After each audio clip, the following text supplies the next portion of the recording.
Babalik po tayo mula pa rin dito sa Barangay Binaliw dito sa Cebu City kung saan nga naganap yung malagim na pagguho ng bundok ng basura o yung landfill dito po noong January 8. Sa mga sandali pong ito ay makikita natin na tuloy-tuloy po yung paghahakot ng mga truck na ito ng mga debris o yung mga malalaking mga bakal na naipon na rito mula po ito doon sa ground zero. At kailangan na po siyang hakutin gamit-gamit yung mga specialized equipment dahil nga po lubhang delikado na rin.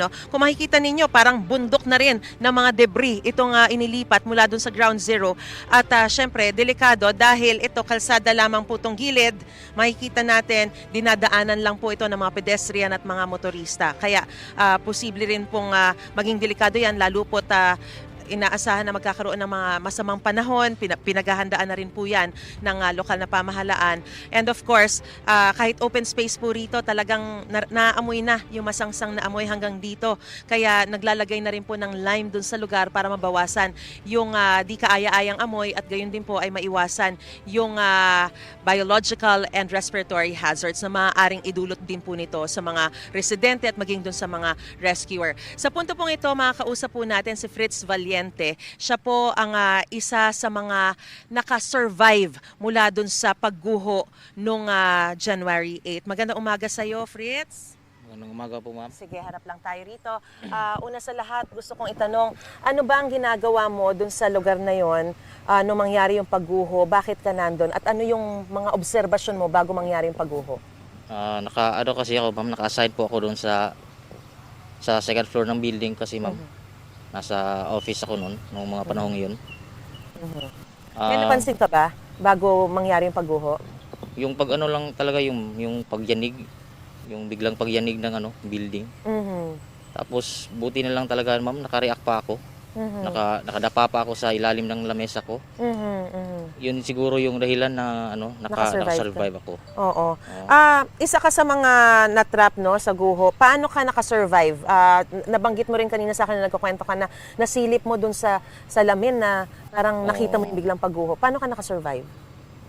Yung lang yun, ma'am, yung naghintay lang talaga ako ng tulong kasi hindi na ako makaalis sa pwesto ko kasi naipit na yung paa ko. Natabunan na ng gumuhong building. Gaano katindi yung naramdaman mong pagdagan? Sobrang ma'am, sobrang talaga, ma'am. Yung Mabigat, ma'am, mabigat ba? Mabigat talaga, ma'am. Oo. Yung sobrang sikip na ng yung spasyo ko. Yung Buti nakakahinga ka pa. Opo, ma'am. Yung Oo. kabilang kamay ko lang nga yung nakagalaw kasi yung ditong side wala na. Hindi na-paralyze na. So ang mga tinamo mong sugat dito, may binanggit ka na sige nga ikwento mo. Dito, ma'am, may tahi ito dito, ma'am. 4, tsaka dito 2, 6 lahat. Then dito may sugat din ako dito. Tapos itong paa ko, namamaga pa, ma'am. Yan, ano ba yung dumagan dyan? Alam mo pa? Yung sabi nila, ma'am, yung water dispenser daw, di ko din alam kung ano yung nakapato pa sa water dispenser kasi yung tumulong sa akin, sabi niya, sobrang bigat daw ng nung nakapatong sa akin kaya hindi niya mabuhat. Gaano kabilis yung mga pangyayari nung bago ka madaganan? Nasa mga 2 to 3 seconds lang, ma'am. Sobrang bilis talaga nung yung paglagasa. Parang basura. isang pilik mata lang. Oo. Paano ka ngayon bumabangon? Dahil nalaman ko rin po, mga kapuso, 3 po sa kanyang mga pinsan ay kabilang po sa mga nasawi. Tatag lang talaga ng loob. Tapos panalangin sa Panginoon kasi sobrang thankful ako kasi nakasurvive pa ako sa dinami-dami namin doon sa building. Ilan lang kami nakasurvive. Sobrang laking pasalamat ko. Second life na talaga, ma'am. Second life, oo. May panawagan ka ba sa mga kinauukulan at maging dito rin sa kumpanya na yung pinagtatrabahuhan? Sana maging leksyon ito, maging aral itong trahedyang ito kasi lalo na sa sa basura.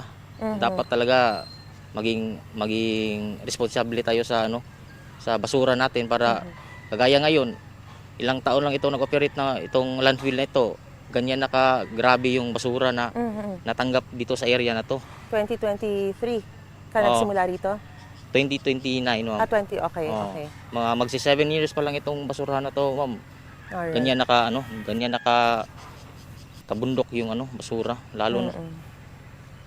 Kaya Sige. ano, Patuloy kaming mananalangin para sa iyo at saka sa mga kaanak mo at kami rin ay nakikiramay dahil nawalan ka ng mga kaanak. maraming salamat, ma'am. Salamat, maraming pong salamat. Ang aking pong nakapanayam ngayong umaga ay si Fritz Valiente, isa po sa mga nakasurvive sa naturang pagguho. Balik po muna sa studio. Gusto mo bang mauna sa mga balita? Mag-subscribe na sa GMA Integrated News sa YouTube at tumutok sa unang balita.